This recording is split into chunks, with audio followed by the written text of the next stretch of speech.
Goeiedag, welkom hier so by Inspireer.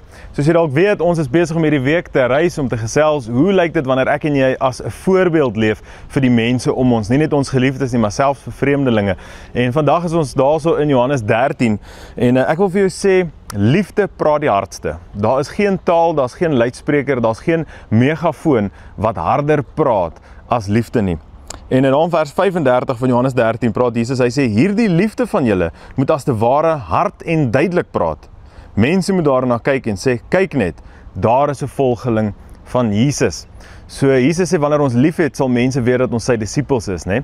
Maar hy sê, hierdie liefde praat harder as enige iets anders. En ek het gister vir jou gesê, soms wil ons terugskree op mense, of ons wil ons stemme lig, of ons wil mense probeer oorreed. Maar op die ou einde van die dag is ons liefde dit wat die hardste praat. Ek kan baie dinge met my mond sê, maar as my optrede en my woorde nie gaaf en liefdevol is nie, dan is dit die bewys dat wat in my aangaan, dalk nie noodwendig die oorsprong by Christus kry nie, maar dalk in die wêreld of dalk in myself.